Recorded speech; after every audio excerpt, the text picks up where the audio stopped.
She bandaged the Mafia boss's wounds.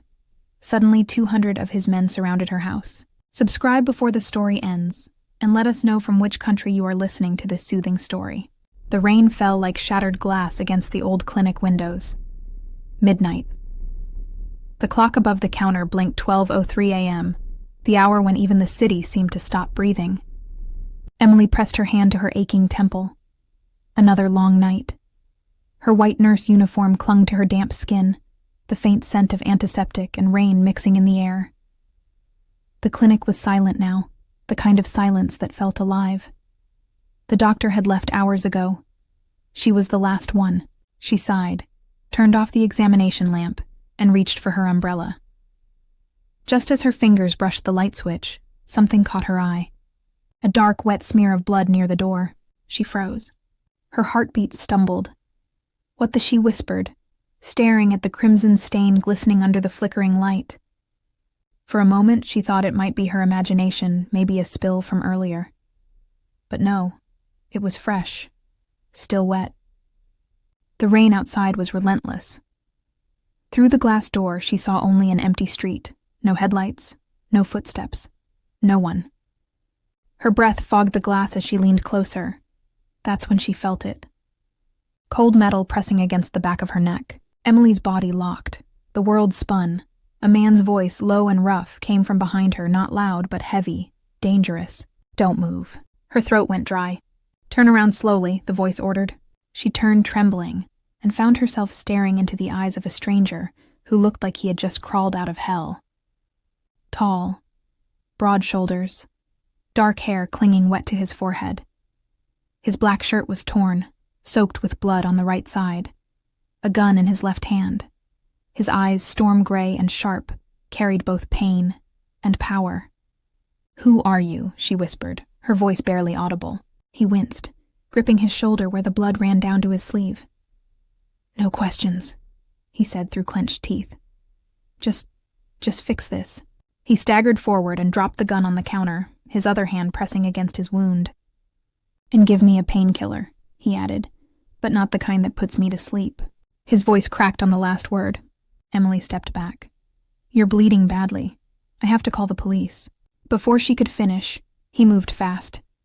His bloodied hand shot out, grabbing her wrist and slamming her gently but firmly against the wall. His breath brushed her ear as he hissed. "Don't even think about it," she gasped. His body was close enough for her to feel the heat radiating from his soaked shirt. The scent of rain, blood, and danger filled her lungs. "If you value your life," he whispered, "you'll keep quiet and do as I say." Emily's heart raced so fast she could barely think. Every instinct screamed run, but his eyes held her there, sharp, desperate, broken. He let her go, breathing heavily, and collapsed onto the nearest chair. Blood dripped onto the floor, mixing with rainwater. Emily swallowed hard, grabbed gloves, gauze, and disinfectant, and knelt beside him. Her hands shook as she tore open his sleeve. The wound was deep, a gunshot, clean but brutal. She bit her lip. "You need stitches," she said, voice trembling. "Then stitch," he muttered. "You're not taking anesthesia?" He shook his head. "No, I can't risk it." She frowned. "You'll pass out from the pain." "Then wake me up," he said darkly. Emily hesitated, then began cleaning the wound. He groaned, gripping the edge of the chair, muscles flexing, jaw tight. The veins in his neck stood out as he forced himself to stay still. Every time she pressed the gauze, his eyes flickered open alert, searching the windows, the door, the shadows. "You keep looking around," she said softly. "Are you expecting someone?" His lips curved into a grim half-smile. "Enemies. They're never far." She stopped sewing for a second, staring at him. "Enemies? What are you talking about? Who are you?" His gaze met hers, calm but cold. "Someone you don't want to know." She swallowed. "Then why bring your danger here?" He looked away. "Didn't plan to. You were just closest." She said nothing. The sound of rain filled the silence. She finished the stitches, wrapped his shoulder tightly, and wiped the blood from her hands. That's when the first gunshot echoed outside. Emily jumped. What was that? He was already on his feet, gun in hand. His entire posture changed, no longer a wounded man, but a soldier born for chaos. Through the clinic windows, flashes of light tore through the rain muzzle fire. The street outside was no longer empty. Dark figures moved in the mist. He turned to her, eyes hard. "They found me." "Who?" she cried. "My men?" He smirked bitterly. "No, my enemies." He grabbed her wrist again, not rough, but firm. "Listen to me. They saw you bandaging me. Now you're part of this. You understand?" Her heart dropped. "What are you saying?" "You're one of their targets now." A chill ran through her bones. No, I can't. I have a child," she said in panic. "My son, he's home alone. Please, I need to go back." "Where?" he growled. "To get killed before you even reach the door." Tears filled her eyes. "Please." He hesitated, jaw clenching, then exhaled sharply. "Fine, but we go through the back." He pulled her close, wrapping his arm protectively around her shoulders as bullets shattered the clinic glass. She flinched, burying her face against his chest as the sound of chaos exploded around them. "Stay down," he shouted, dragging her toward the narrow back hallway. Rain poured in from the broken door. The alley behind the clinic was pitch dark, water flowing down the cobblestones. Emily could barely keep up. Her shoes slipped in the mud, her breathing ragged. "Who are you?" she gasped between breaths. He didn't answer, just glanced at her once, those storm-gray eyes now burning with something fierce. "Edger," he finally said. "Edger Blade." Another shot rang out too close. He pushed her ahead, his voice rough but steady. "Run, Emily." And as the thunder roared over the city, she realized she had just stepped into a world she could never escape. Rain fell harder now, flooding the narrow alley as Emily ran behind Edger, her breath trembling with fear. The night was alive with distant echoes, bursts of chaos, broken glass, shouting far away. The city itself seemed to be hiding, holding its breath for what was coming. Edger held her hand tightly, pulling her along through the darkness. His black shirt clung to his body, soaked, his injured shoulder bleeding through the fresh bandage. Yet he didn't slow down. His eyes scanned every corner like a predator who trusted nothing. They reached the end of the alley, a dimly lit road that looked deserted. A black SUV screeched to a stop right in front of them. A tall man stepped out, face half hidden under a hood. "Boss," he called, his tone urgent but respectful. "Hurry." Before he could finish, Edger opened the back door and gestured for Emily to get in. "Inside," he ordered. But Emily froze. The sound of rain drowned everything else as she shook her head violently. "No, I can't. My son." Edger turned, his expression unreadable. "What?" "My son," she cried, her voice cracking. "He's home alone. He's just 3. I have to go back." "Emily, listen." "No, you listen," she shouted, her hands trembling. "I don't care who you are or what you've done. I'm not leaving him. I can't. Please, he's all I have." Tears mingled with rain on her cheeks as she backed away, shaking her head again and again. "You can go wherever you want, but I'm going home." She turned, starting to run toward the main street, but before she could take 3 steps, a sharp crack echoed through the storm. Something tore past her arm, a sting, a flash of pain. She gasped, stumbling as warm blood trickled down her sleeve. Edger's voice roared through the night. "Emily." He was beside her in an instant, his hand gripping her arm, eyes blazing.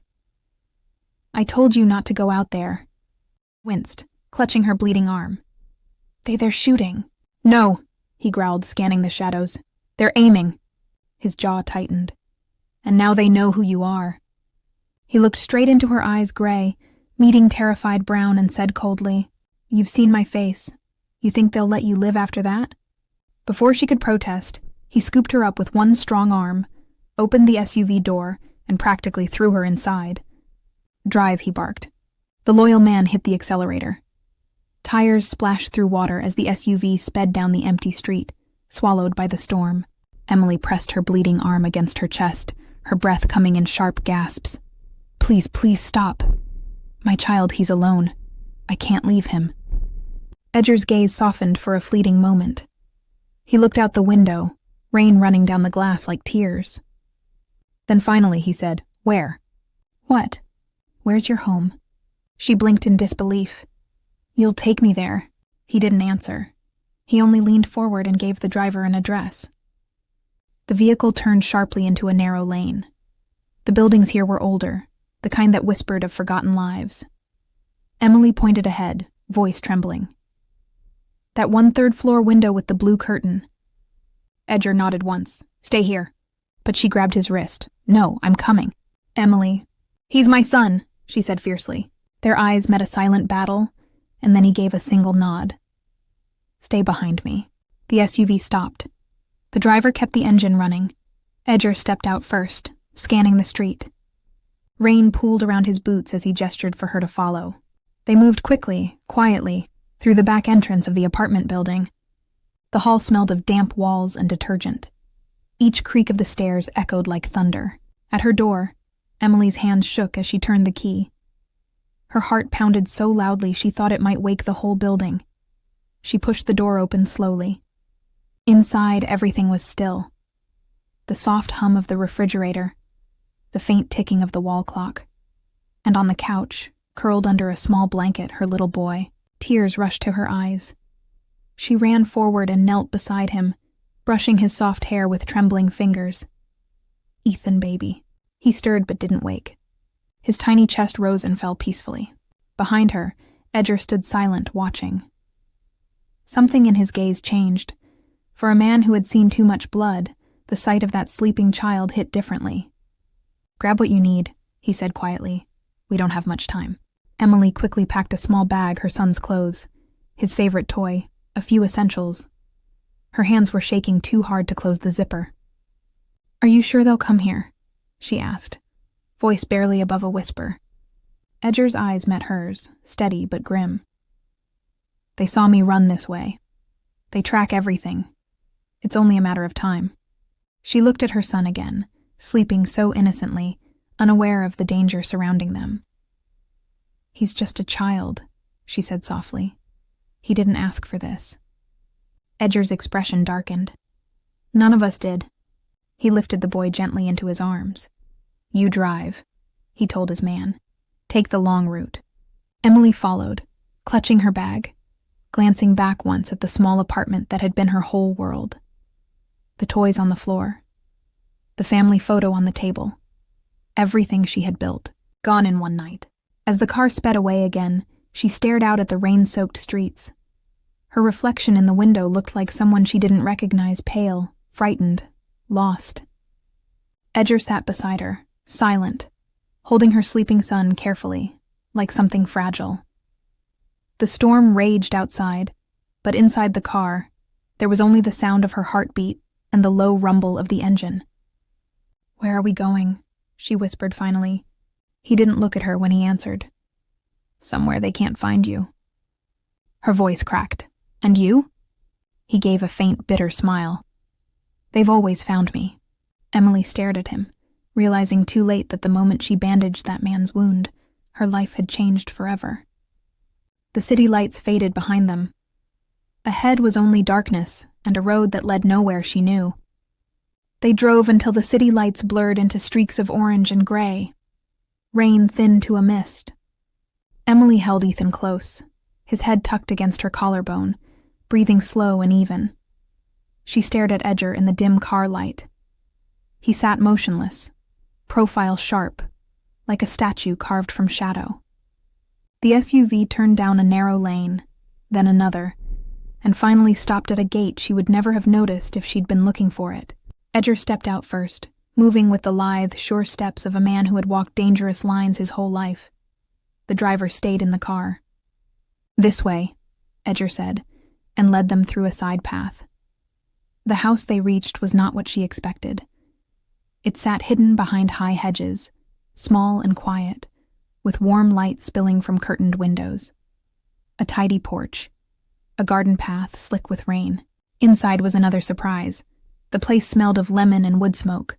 Cushions, a soft rug, a kitchen that looked like it had been used by people who loved to cook. It was domestic, almost ordinary. It felt like a lie after the night they had just fled. Edgar watched her carefully as she looked around. Safe for now, he said, his voice low. She wanted to ask 100 questions, why him?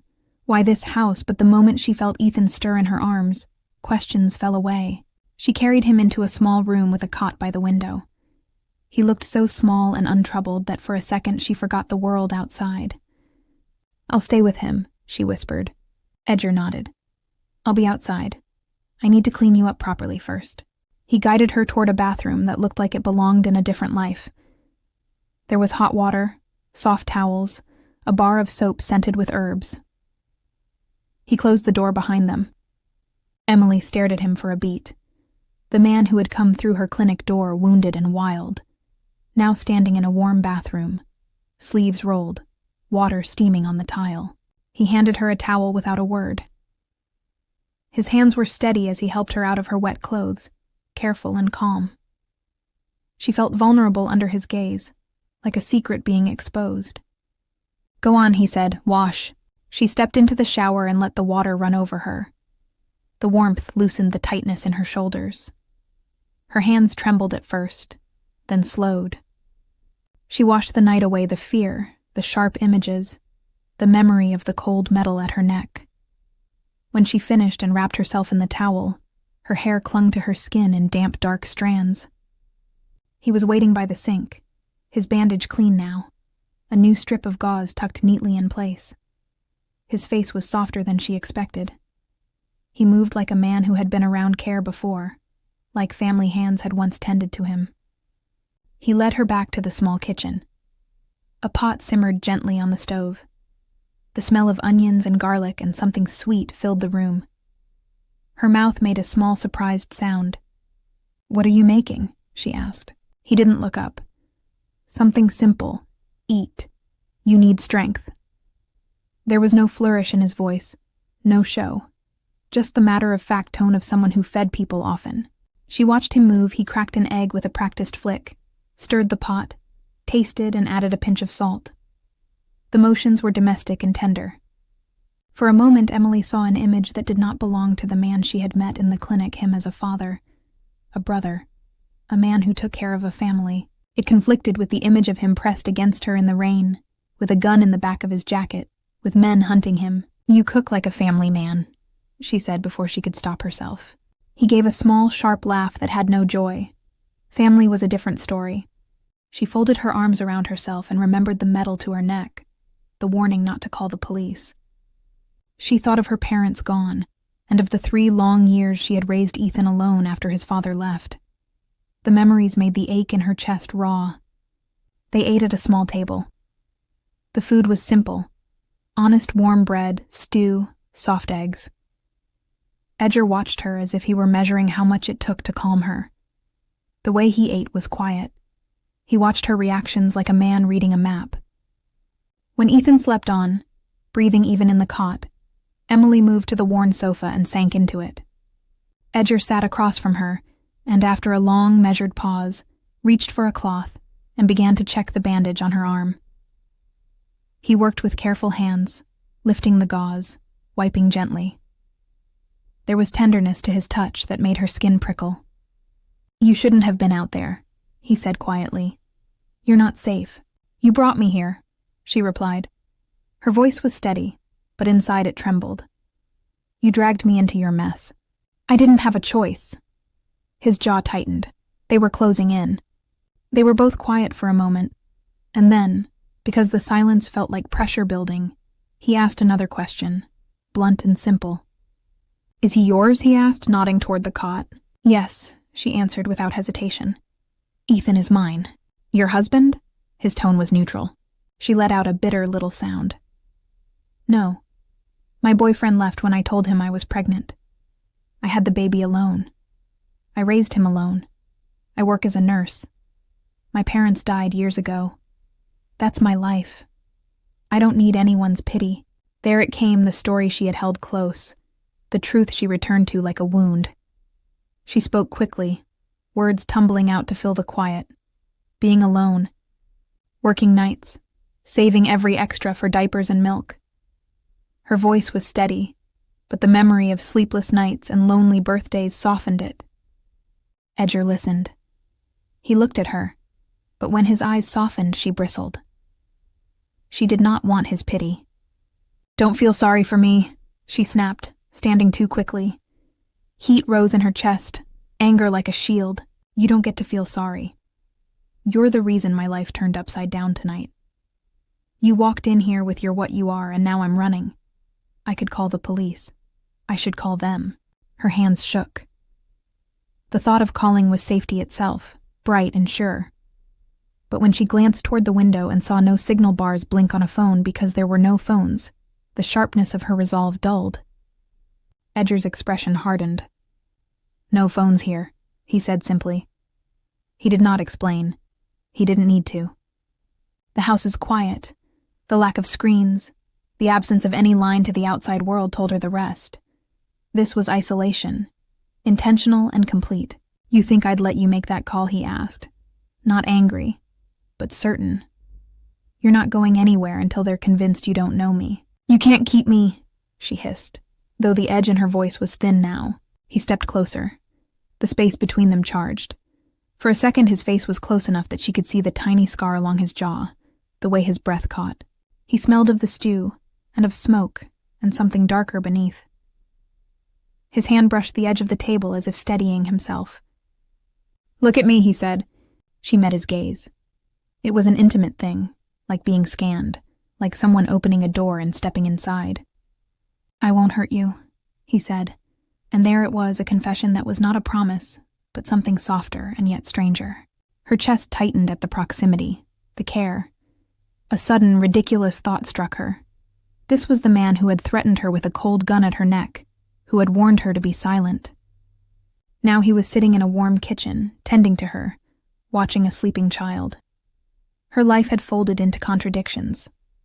Edgar stood, set her plate aside, and moved toward the back door. He paused, looking back at her. "I'll be outside," he said. "If anyone comes, I'll know." He walked away with the low sound of his boots on wood. Emily watched him go, then stared at the empty doorway until the house swallowed his footsteps. She wrapped her arms around herself, suddenly very tired. The cottage felt safe and strange, beautiful in a quiet way, but wrapped in a silence that felt like a cage. No phone, no way to call for help, no way to reach the life she had left behind. Outside, rain tapped the roof like distant fingers. Inside, her son slept, and the man who had stormed into her life stood guard in the dark. She realized, with a cold flip of the stomach, that she was not the only one who could be hunted. She was also someone who had seen him, and that meant nothing would ever be the same. A wind lifted the curtains. For the first time since the clinic door closed, Emily let the words come that she had kept from herself. She was frightened. And she was not sure if she trusted the man who had brought them to safety. The house hummed with quiet. Somewhere outside, Edgar moved in the dark. Inside, the stew had cooled on the table. The kettle sat untouched. The night pressed close. She clutched the thin blanket over Ethan and wondered how long they could hide, and what it would cost them when the hunters finally found the house. The house slept like a held breath. Rain rattled the roof in soft, relentless taps. Emily woke with her heart pounding. The cot beside her felt too quiet. Ethan slept on, tiny and trusting. The clock on the wall read 2 a.m. She lay still for a moment, listening. The hush in the safe house felt too perfect. Her skin prickled. She told herself she was being foolish. Edgar had brought them here. He had fed them. He had kept watch. And yet the memory of metal at her neck, the shadowed faces outside the clinic, would not leave her. She slipped from the bed like a shadow. Her feet found the floor softly. She folded the blanket around Ethan and placed him gently back in the cot. For a second, she stood inside the small room and watched him breathe. Love flared up and a fierce fear like a storm. She could not leave him. Not now, not ever. She opened the door just a fraction. The hallway beyond was dark and hushed. A single lamp glowed far down the corridor, painting long golden bars across the carpet. The house smelled of lemon and stew. No voices, no footsteps. For a moment she felt relief, then doubt crept in again. Maybe, she thought, maybe he had not tied her here. Maybe if she slipped out she could walk to a neighbor's phone, call someone. The thought of not even having a phone at hand burned her. She took one slow step, then another. Her foot brushed a small metal tray near the wall. It tipped. The sound echoed like a bell. Her breath stopped. She froze, listening for any sign that she'd been heard. Nothing. She moved on. The safe house was quiet, but the rooms were strange, cozy but spare, like a memory borrowed from someone else's life. She crept toward the kitchen, bent to peer into the living room. A stack of plates gleamed on the counter. A bowl rolled slightly and spilled, clinking. Her heart leapt and a sound escaped her lips, a sharp, small cry. From the shadows he stepped out as if he'd been waiting there all along. "Emily," Edgar said, voice calm as a lake. He stood in the doorway, dry, composed. His silhouette cut the dim light. "You doing some midnight exploring?" She turned and saw the way his face held a strange, almost satisfied quiet. For a moment, shame washed over her. She had been caught prowling in someone else's house like a prisoner. She tried to steady her voice. "I couldn't sleep." "You couldn't sleep," he echoed. He took 2 slow steps toward her. "You left the room. You came out here. You made noise." Her hands trembled. "I wasn't trying to." "You were trying to run," he said plainly. "Did you think it would be easy? Did you think you could slip away with a child in the night?" Her anger flared. "Who are you to decide that? You walked into my clinic bleeding, and then you dragged me into your life." Tears pricked her eyes. "I want to go home." He only watched her. Then, quieter, he asked, "Did you check the house?" She blinked, confused. "I did. There's nothing here." "I looked." He smiled, then small, patient. "Do it again." She felt foolish obeying. She did it anyway. She moved through the house with a new fear, eyes combing every shadow. She checked under chairs, in cupboards, behind curtains, nothing. Empty rooms that smelled of warmth and lemon. Her shoulders dropped with a soft exhale. She had been foolish. Yes, relief mingled with humiliation. When she turned toward the hallway, a voice behind her cut the air. "Done." Edgar stood in the doorway to the control room now, arms folded. He led the way in without asking. The room was small and dim. On the wall, a single screen glowed, the only screen in the house. Emily had not noticed it before. On its grainy surface, the world outside the safe house played in loops, rain-slick alleys, the edge of the garden, a far gate, and then faces. Her stomach dropped. Figures moved under umbrellas. Men in dark jackets, pacing, their faces shadowed. They looked like hunters in the mist. "Who are they?" she whispered. "They're looking," Edgar said shortly. He wasn't watching just the screen. His eyes were on her, hard and steady. "They patrol the perimeter every hour. They won't stop." "How do they know about this place?" Her voice was near a sob. "They don't," he said. "Not yet." He turned the screen and zoomed. A pair of figures lingered at the end of the lane. "They're close." Panic rose hot and quick. Emily's hands went white around her own wrist. "You brought me here. You told me it was safe." "I did what I could," he said. "But you saw my face in the clinic." She felt that twinge of dread again. "So now what are they going to?" "Make trouble," he finished for her. "They'll try." She backed away, anger and fear braided together. "Who are you?" she demanded. "What do you do? Why would this happen to me because of you?" He stepped closer. The room smelled of wood smoke and the faint trace of the food he'd cooked earlier. Up close, his face was a map of small scars and tired lines. His eyes, stormy and pale, met hers steadily. "I'm Edgar Blade," he said simply. "I run things that I shouldn't. That's all you need to know." She let out a bitter laugh. "You expect me to believe that? You are dangerous. You brought your world into my home. You made my son unsafe." He did not flinch at her words. He listened as if each one had weight. Then something like a shadow crossed his face, a twitch at the corner of his eye that was almost grief. "I don't want you to pity me," he said quietly, "and I don't want your sympathy either." "I don't want your sympathy." Her voice trembled, then hardened. "I want my life back." He studied her as if measuring how much blade and how much softness she held. Then he moved and took her hand, a rough, sudden grip that made her start. "Keep to your life," he said, voice low and hard. Do your work. Don't poke into my affairs. I will protect you while it suits me. But if you try to call them, or if you wander off and let them see you again, they will come after you and your son." She pulled her hand away like it burned. You can't threaten me." "I'm not threatening." He stepped closer, the space between them electric. "I'm telling you the truth. This is not safe. Outside is a world that does not care about your son. I care in my way, but not in the way you think." She wanted to shout. She wanted to call him every name she could think of. Instead, voice small, she asked, "Why are you telling me this? Why warn me at all?" His answer was a single sentence that landed like a stone. "Because you fed me when I was bleeding. Because I promised to keep you alive." Her anger cracked into something else. For a second, she saw the man who had cooked for them, who had sat and watched Ethan breathe, the man who had stood in the rain and taken bullets like a shield. It made no sense. "You should leave," she said suddenly, pure force in her words. "If you care, leave. Take your business and keep it away from my life." Edgar's jaw tightened. "If I leave, you will be alone." "So, I survived before." She swallowed. "I can again." His eyes hardened then. He squared his shoulders and his voice went colder than the rain outside. "If you choose to leave, leave now. Walk out that door with your son in the night and go. I will not stop you. But know this, I will prepare. I will make sure you are heard. And if they come, I will answer as I must."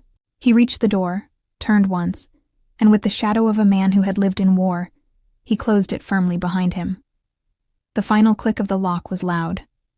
Emily stood in the dim control room, chest tight with a fear that had no easy remedy. The screen still showed the figures outside, walking a slow patrol.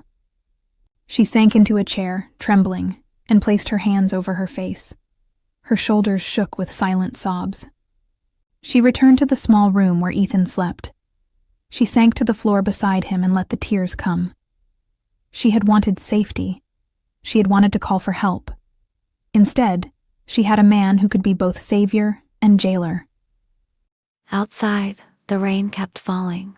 Inside, Emily held her sleeping son and wondered how long a promise of protection could last, and what it would cost her to accept it. The sound of laughter woke Emily. Soft, sweet laughter, the kind she hadn't heard in months. For a moment, she didn't move. Morning light filtered through the thin curtains of the safe house, painting golden streaks across the wooden floor. The air smelled faintly of coffee and toast. She blinked her sleepy eyes open and saw something that made her heart still edger was sitting on the floor. His gunmetal gray shirt sleeves rolled up, and little Ethan giggling in his lap. He was helping the boy build a small wooden tower out of plastic cups and spoons. "Careful," Edgar said with mock seriousness. "If this falls, we'll both be doomed." Ethan burst into laughter. "It's not gonna fall, look, look." Emily stood in the doorway, watching. Her lips parted slightly. She had never seen that expression on Edgar's face before. His eyes were soft. He was smiling. A real, unguarded smile. Not the kind born of power or control, but of warmth. Of something almost human. Her heart fluttered in a strange way. She walked closer, quietly. "You're good with him," she said softly. Edgar looked up. Morning sunshine. His voice was calm, deep, carrying that gentle rasp that somehow always made her shiver. "I didn't mean to wake you," he was bored. "I thought I'd keep him busy." Emily sat down beside them, folding her legs. "He hasn't laughed like that in weeks," she murmured. "You have no idea what that means to me." Edgar shrugged lightly. "He's a good kid, brave too. He didn't even cry last night." Ethan held up his toy spoon. "Mr. Blade says I'm a warrior." Emily smiled at her son. "He's right." Then she looked back at Edgar. "You're different today. You're smiling." For a moment, Edgar's face went still. The smile faded just a little. He looked at Ethan again, and then down at the floor. "I used to smile like that every day," he said quietly. Emily tilted her head. "Used to." He let out a slow breath. "I had a wife once." Her chest tightened. She hadn't expected that. "She was pregnant," Edgar continued, his eyes distant, voice low and raw. We were going to name the baby Lily if it was a girl. I worked at a bank back then. Normal job, normal life. We had plans, small house, quiet street, maybe a dog. He paused, jaw tightening. One night, everything ended. Some men broke into the bank after hours. I was on late duty. They wanted access codes. I didn't have them. They followed me home. Emily's throat went dry. Oh God. His voice cracked slightly, but he forced it steady. They hurt her, shot her right in front of me. She was 7 months pregnant. The baby didn't make it either. Emily pressed a hand to her mouth. Tears burned behind her eyes. He gave a hollow, bitter laugh. And the best part? The police didn't even file a report properly. Those men worked for the biggest mafia family in the city. The cops were on their payroll. Emily whispered. So you went after them? He nodded slowly. I did more than that. I hunted them one by one. I became what they were, but better, stronger. I wanted them to fear my name the way I used to fear theirs. I wanted the world to remember Edgerblade not as a victim but as a storm. Silence settled between them. Only Ethan's small voice broke it. Mr. Blade, the tower fell. Edger smiled faintly, helping Ethan rebuild it. Then we start again, little warrior. Emily watched him, her eyes soft. You don't have to be that storm forever, you know? He looked at her, and for a moment, his guard slipped. Maybe, he said, but storms are all I know. She hesitated, then asked gently, so what happens now? Edger's gaze darkened again, shifting back into that careful, calculating man she'd met in the clinic. My face, no one's seen it, except you. My own men barely know where I am. The traitor who betrayed me won't stop until he finds me. That's why I have to move tonight. And me? She asked softly. You and your son, he said firmly, will go somewhere safe. I'll arrange new papers, new names, passports. You'll live somewhere far away, somewhere clean, a quiet town. You'll never hear my name again. Emily's breath caught, her heart twisted painfully. And you? I'll disappear, he said simply. It's what I do best. She didn't speak. For a long moment, there was only the sound of Ethan's small laugh as he clapped for the rebuilt tower. Then, almost in a whisper, Emily said, You're lying. He looked at her sharply. What? You're saying it like you've already decided you'll never come back. Like you're not planning to survive. He met her gaze, steady, unblinking, and didn't answer. She swallowed hard. Edger, I don't even know why I care. But you're not just what the world says. You can't be. I saw how you made dinner last night. How you played with my son this morning. You could be. He cut her off gently. Don't, Emily. Her voice broke. You could be a father again. Something flickered in his eyes, pain, guilt, longing. He stood abruptly, turning away. Don't say things you don't understand. Emily rose too. I understand more than you think. You keep pretending you don't feel. But I see it, Edger. You're not the monster they made you. He turned to face her, his expression torn between fury and heartbreak. You think love fixes what I've done. She took a hesitant step closer. Maybe not. But it gives you a reason to stop running. He looked at her for a long, silent moment. The air between them thickened with things neither dared say. Then, slowly, he reached out his hand, brushed a strand of hair from her face. The touch lingered. Emily, he said quietly, almost brokenly, don't make me want something I can't have. Her breath hitched. And what if I already do? He leaned in, his forehead nearly touching hers. For one suspended heartbeat, the world held still until Ethan's tiny voice called out, Mommy. They both stepped back instantly. Edger cleared his throat, forcing composure. Pack a small bag, he said. We leave tonight. The night returned with heavy clouds. The rain hadn't started yet, but thunder rolled somewhere far away. Emily sat in the car beside Edger, her son asleep in her arms. The road ahead was empty, dark, and endless. Edger's voice was calm, low. Don't make any noise. We're close to the edge of the city. Just 10 more minutes. Emily nodded, heart pounding. She held Ethan tighter. I don't like this silence. It's safer this way, Edger replied. The less attention, the better. But fate never listened to careful men. Ethan stirred, then began to cry. Soft at first, then louder. Emily tried to soothe him. Baby, it's okay. Edgar's knuckles whitened on the steering wheel. Emily, quiet him. I'm trying, she whispered. He's scared. Too late. A sound echoed from the shadow's footsteps. Several. Then the gleam of headlights. Edgar cursed under his breath. They found us. Emily's breath froze. Oh no. Outside, voices murmured, faint but growing closer. The child's cries drew their attention like a beacon. Edgar's hand reached for the hidden compartment under the seat, his eyes sharp now, all traces of warmth gone. Keep your head down, Emily. Whatever happens, don't move. She grabbed his arm. Edgar, no. Please don't do this again. He looked at her once, eyes fierce and full of something she couldn't name. You said I'm not a monster, remember? Then prove it, she whispered, her voice trembling. He smiled a small, sorrowful smile. I'm about to. Outside, shadows began to circle the car, and above them, the first drops of rain began to fall heavy, cold, and merciless. The storm had returned, but this time Emily knew. The real storm was sitting right beside her. Rain hammered the world like a furious drum. The night had gone feral, sky torn open by lightning, thunder tearing the air. A single black SUV fought through the dark, tires hissing on wet asphalt. Emily held the sleeping child tighter than she'd ever held anything. Ethan was small and warm against her breast. Her fingers trembled, but she forced herself to breathe slow, to be steady for him. Beside her, Edgar's jaw was a white line. He drove with surgeon focus, checking mirrors, listening to the soft patter of rain and the far-off sounds of pursuit. He didn't speak unless necessary. Keep him close, Edgar said finally, voice low. Don't let him out of your arms. I won't, Emily whispered. I won't, Emily whispered. A pair of headlights cut like knives in the rearview mirror. Then another. Her stomach dropped. Someone's following, Emily said, breath shallow. Edgar's hands tightened on the wheel. They found us. The first round of banging glass shattering in a splash as something hit the back window made Ethan cry out. Emily's whole body went cold. She started to scoot toward the driver's side in a panic.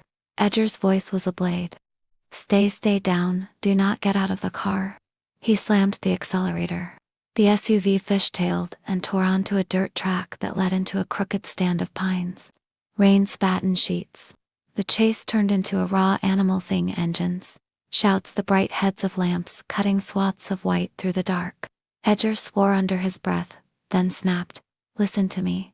When I stop, you run to the cabin. You don't stop. You don't look back. You run. I'm not leaving you, Emily said, terror and fierce love mixing in her tone. You will follow orders, he said, softer now. If you don't, I won't forgive myself. They burst into a clearing and the cabin old wood moss dark roof loomed up like an island. Edgar swung the vehicle in, cut the engine, and moved like a man who had spent his life sprinting through fire. He was out of the car before it had fully stopped, a silhouette of action and intent. Gunfire erupted, the forest lit up with staccato flares. Edgar moved between trees and trunks, every motion, economy, and purpose. He returned, fired, ducked, reloaded, and answered the pressure of the hunt with the same cold skill that had put his name and fear together in other men's mouths. Emily grabbed Ethan and ran toward the cabin door. Her heart hammered so loud she thought it would burst. Behind her the world was a sheet of violent sound shouts in the rain. A man's voice cursing, the heavy thud of bodies hitting earth. She slammed the door, fumbled the lock, and felt the cabin drink her in. Inside, the cramped room smelled of damp wood and oil. Edgar barreled through moments later, breathing hard, rain streaking his face. He looked at her, at the child. For a second he was only a man, not leader, not predator, not legend, only human. Get down, he said, and pushed her into a corner. Stay low. A shadow loomed outside the window, and a voice she knew like a burn sliced through the rain. Edgar, don't make me do this. Edgar's face went hard and empty. Marco, he said. Marco stepped into the light anyway, rain making his hair black and plastered to his forehead. He had been Edgar's right hand once trusted, once family. The betrayal was a wound that still bled. You sell me out, Edgar asked, cold. Marco's lips curled. You're soft, Edgar. A man with a child in his arms. Ridiculous. You're wrong. Edgar's reply was quiet and coiled. Whatever you say you stand for, this is not it. The clearing outside flared with the muzzle flash of a gun. 2 men fell. Someone screamed. Drop the gun, Marco ordered. Yield and maybe they'll let you live. Edgar moved, fast as a strike. He lunged through the doorway, careful, decisive. Marco raised his weapon. For a second time was nothing but muscle and breath and the click of a trigger. Then unexpected Emily stepped forward from behind a crate, a pistol trembling in her hands. She had taken it earlier when Edgar fought in the open. She'd never meant to use it, but she had learned to do what was needed in one night. Rain ran down her face. Her hands shook so badly she barely kept the weapon steady. Don't you touch him, she said, voice thin but cutting. Not him. Marco's eyes widened with the shock of being confronted by someone who had nothing left to lose. He stumbled as if hit. Emily's shot spat into the dark. Marco fell. The wind knocked from him like a tide pulled. Edgar's breath left the world with a sound that was half sob. He rushed to Emily, pulled her to him, drenched them both. You idiot, he said fiercely, thumbs hard against her face to make sure she was real. You said you wouldn't leave me, she whispered. I am not leaving you. He looked at her then, rain and blood and relief making him beautiful and broken. You already promised to stay, he said, voice rough. Do you mean it? She looked down at Ethan, sleeping in her arms despite the chaos, then back at Edgar. Yes. Her voice was small. I mean it. Above the pines, lights cut through the cloud, helicopter blades chopping the air. For an instant she thought the police had come to take them all. But the machine that hovered near the clearing bore no badge she recognized. 2 silhouettes in rescue gear lowered a ladder in the shape of men. She knew Edgar's team came into view. A loyal last option he had finally called on. Edgar moved with quick decisions. Get the child up now. One of his men hauled Ethan in, young and pale but alive. The helicopter's ramp glowed in the storm like a promise. He turned to Marco, lying on the ground, and spat. You don't get to choose how my story ends. Then Edgar took a long breath and made another choice, more dangerous perhaps than the bullets they'd all endured. A distant engine thrummed. The rivals' regrouping sirens were already a way off. Edgar knew he could vanish and let Emily and Ethan go. He had done it before. He could walk away like smoke, as he had promised. He could disappear and leave them clean. Instead, he looked at Emily, her face wet and resolute, and the sleeping child in her arms had anchored something inside him that had no name. No, he said. We stay together. Edgar, she began. He took her hand, old scars and new light all together. If I leave, they will come for you. If I stay, we face it together. If I go, I lose you forever. I won't do that. They ran up the ladder together, no hands left behind, and the helicopter lifted them into the storm, engines fighting the rain. For a breathless minute, the world fell away, flame and water and fear below, and above them, at the open door, Edgar looked at Emily and said, I promised to keep you alive. I meant it. Months later, somewhere quiet and warm on the coast, a small cafe by a blue sea held a table for 3. Edgar sat with his arm around Emily. Ethan chased gulls and laughed with salt in his hair. The world had not unmade itself overnight. Danger flickered like a shadow on the ocean, but the days were soft and ordinary, in a way that tasted like victory. A waitress placed coffee in front of them, and then laid an envelope on the table with a polite, curious nod. Edgar opened it slowly. Inside were photos, one of Marco alive, standing beside a man with a long ugly scar. Beneath a scribbled line, you thought it was over. It's just beginning. Edgar looked up, eyes on the endless sea. He felt the chill of a promise he had not wanted, and the warmth of what he had gained. He turned to Emily, a small grin touching his mouth. Seems the world didn't read our script, he said softly. She smiled back, bold and laughing, and lifted her small cup in a tiny spontaneous toast. To us, she said. He took her hand and echoed, voice steady and a little wistful, to us. They clinked their cups, a quiet, fierce toast that carried every memory of rain and gunfire and midnight vows, and then Edgar added with a dangerous little smile, then let's play. They laughed together. the sound clean and bright on the wind. The child tumbled in the sand, and for now, this was the whole story of family. Imperfect and steady, with a toast that promised tomorrow and a readiness to meet whatever came next together.